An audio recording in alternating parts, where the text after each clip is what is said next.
Finally did it.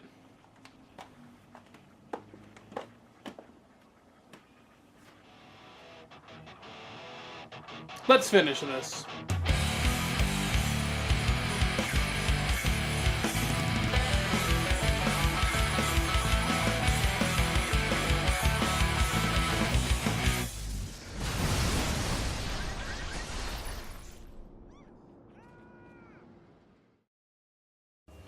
As we finally conclude inFAMARCH, we take a look at the long-awaited next-gen sequel, Second Son. With a solid foundation set in place from the previous titles, Sucker Punch went ahead and threw that all out the window to start basically fresh. I mean, the controls are pretty much the same, except you don't have to hold L2 to shoot anymore. I forgot that was a thing and usually did it anyways. An all-new cast, new powers, a new location. It takes everything that the other inFamous titles had done and makes them better, while at the same time making them new. So let's start off with the best part about this game, the graphics. Now that's not to say that this is the only good part about that game, it just happens to be the best feature. This is a pretty safe bet to be the best looking next-gen title so far, but it also has the added benefit of being one of the few games developed only for next-gen consoles. The facial captures look outstanding and really give it that extra edge, something that LA Noire was trying to aim for a couple years ago, but they really nailed it with this. Seattle looks amazing and is a lot of fun to explore, even if there's not that much to do. The new powers are definitely a highlight of this game, and I don't know, I was convinced that with all these other powers we would definitely get electricity back, but nope, everything is brand new. I'm not going to try and spoil it for you, but 3 out of the 4 powers are pretty well known. The smoke powers are obviously the lead-in, it's all over the place, that's the main one. And the neon powers are revealed in a later trailer. The final power that you inherit is sort of revealed within the first 10 minutes, so if you've already played the game for a significant amount of time, you know what it is, but I won't say it here. The third power is pretty awesome too. Actually, all of the powers in this game have their own distinct advantages in certain situations, but neon is by far my favorite feature. If for nothing else, it gives you... wait for it... a sprint button!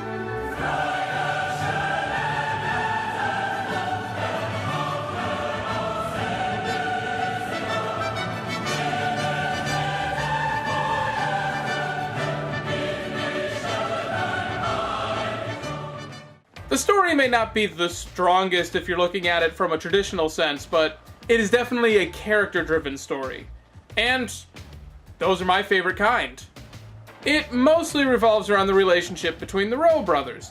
Delsin, voiced by Yuri Lowell, I mean Lego Batman, I mean the Joker, I mean Ryu Hayabusa, I mean Booker DeWitt, I mean Joel, I mean the President of the United States of America, I mean, god damn it, Troy Baker, you were in everything I love. So anyways, Delsin is our main character, your typical white Native American wearing skinny jeans who tags everything. I'm assuming that's a thing over on the West Coast. And we have his brother, Reggie, not Fils-Aime, a no-nonsense cop who usually spends his time arresting Delsin for being a delinquent. After a prison truck crashes in front of them, leading to 2 convicts escaping, Reggie makes chase while Delsin stays behind to help the last one from the wreckage.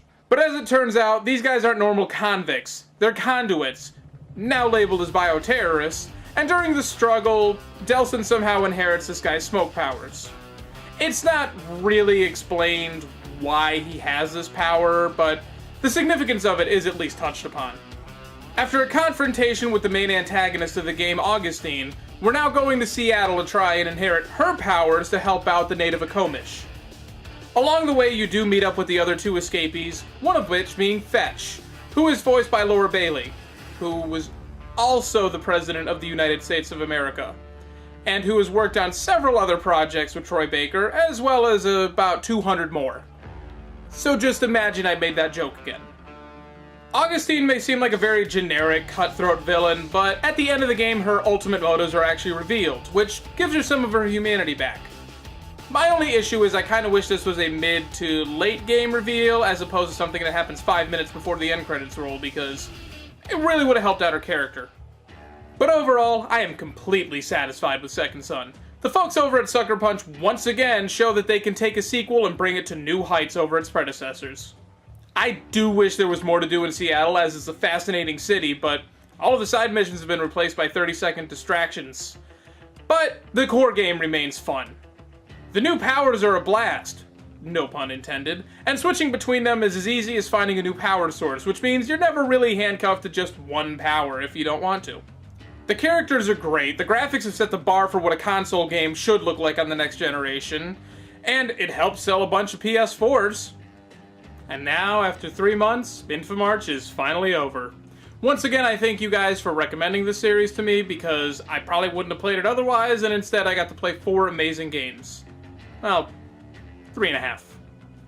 So, I'm gonna kick back, catch up on my backlog, and debate on what other major Sony franchise that I've never played before I can do for next March.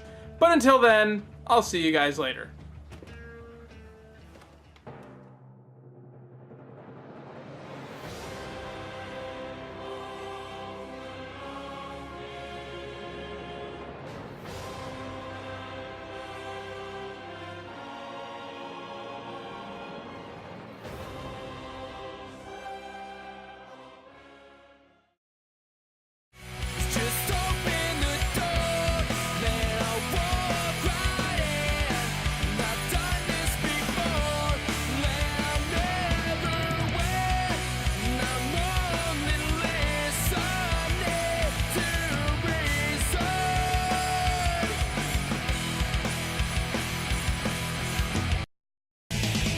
Rolling around at the speed of sound. Got places to go, gotta follow my rein. Oh. Whoops.